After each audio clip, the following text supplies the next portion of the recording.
because we've run out of these oocytes. That's very simple, very simple.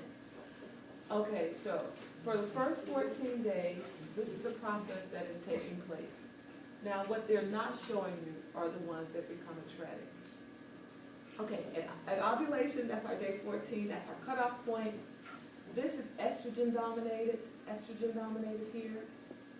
Now, when we go here, this is primarily, after this day 14, we become more progesterone dominated. So what we have here is a corpus luteum. So this particular structure, this follicle that releases the oocyte, is converted to a corpus luteum, and it begins to make progesterone. Here it's making a lot of estrogen. But here, the last 14 days, we're making a lot of progesterone in preparation for pregnancy. Okay, everybody understand that? If you can understand that, then when we put the cycle together, it becomes a little bit easier. So 14 days, follicle development of the ovary. Estrogen is increasing, and the maximum estrogen is somewhere here. And that estrogen, we talked about positive feedback yesterday. This estrogen is what positively feeds back and stimulates LH so that you can get this release of this oocyte. Now, once that happens, then this the follicle, the oocyte leaves, the follicle remains, and you see the corpus luteum forming, and so you convert from estrogen to progesterone. Now, if pregnancy does not happen, then this corpus luteum regresses and the next menstrual period starts because you have menstruation because there's a withdrawal of progesterone and estrogen from the endometrium. Okay?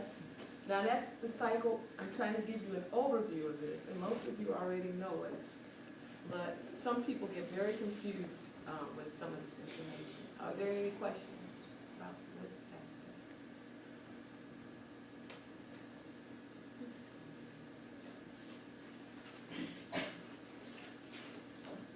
What I want to show you here is ovulation. This is an ovary, okay? And you see that this is a follicle, and it's releasing the oocyte. You see that? And this is what's going to be picked up by the fimbriated end at 14 days into the cycle. Okay. Can you see? Yeah. And so this follicle, see, so the oocyte is leaving, but the remaining follicle converts to what? Corpus luteum. Yes. Let's see if I have that. No, I don't have that. Okay. Okay, so that's what we're talking about, right there. That's what you're seeing, right there.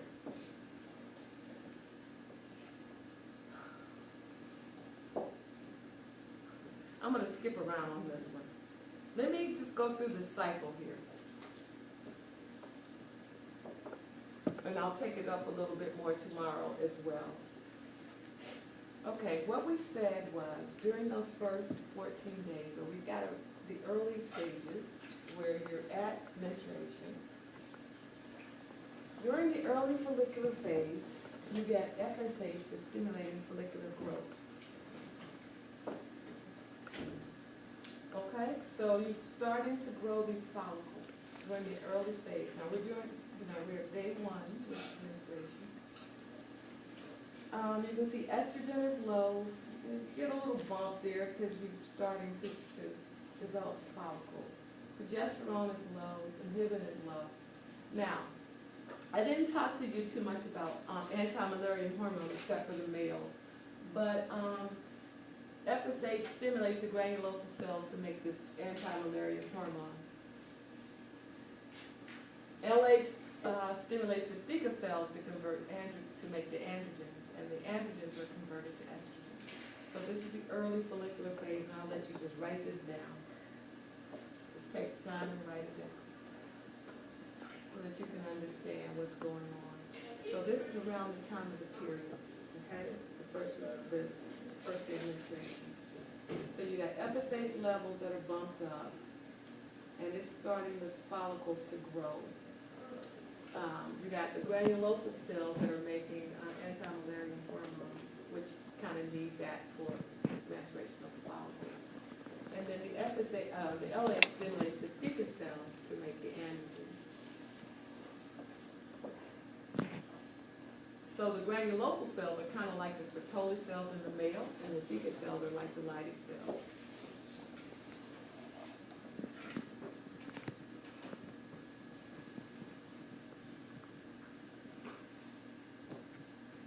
So notice, again, that the major thing would be androgens first.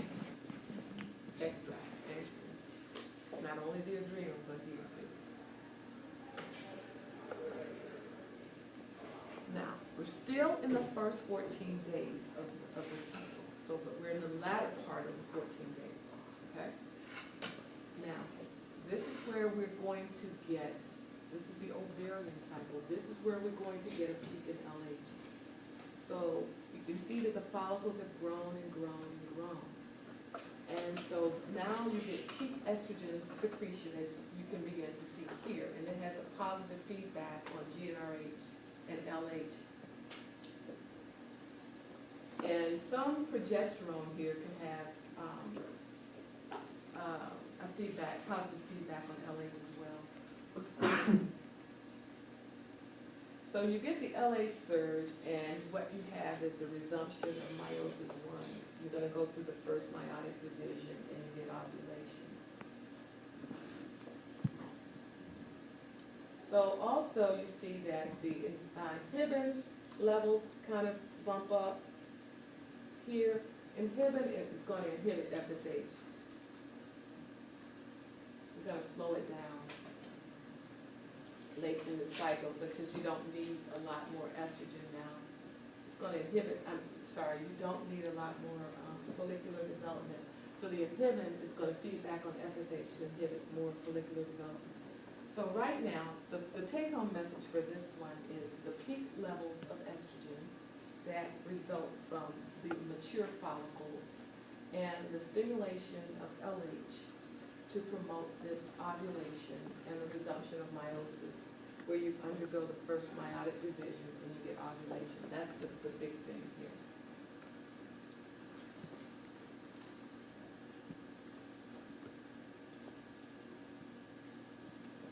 Okay, everybody with me? Kind of. Okay, so we showed you ovulation. So now, once ovulation has happened, we're not going to let the lady be pregnant right now. We'll just get her pregnant tomorrow, but not today. So the corpus luteum is formed, and progesterone now is going to predominate. And I can't remember which color progesterone was, so let's go back. Progesterone is black, inhibin is blue, and estrogen is red. You got to remember, estrogen is, yeah. Okay. So here, progesterone is dominating for the corpus luteum. And you can see some rises in estrogen and inhibin, but progesterone is the predominant one. Now notice FSH and LH are very, very low during the luteal phase. The luteal phase, because there's a corpus luteum, progesterone is high, and then the temperature set point is higher. Some people use temperature to measure when they're fertile or not. And it's due, they're looking at progesterone. When progesterone is higher, are you fertile? Yes or no? If it's higher, you are. Probably not. Probably not, because it's progesterone is after ovulation. Okay. Okay, so this is the luteal phase progesterone. So what I need you to do is to look at the ovarian phase as separate from the uterine phase. So the ovary is dictating what happens to the uterus. Okay, so you got to get the ovarian phase first, and then you can get the uterine phase next. Okay, so you have to kind of know what's going on hormonally first with the ovary. So this is what the corpus luteum looks like here. It's a yellow body. They call it a yellow body. And it's really making a lot of progesterone. Now, other places on here, like here, This is what they call a corpus albicans. We don't need to write this down. But that's an old corpus luteum that has regressed. That's from a previous cycle. I can see it there.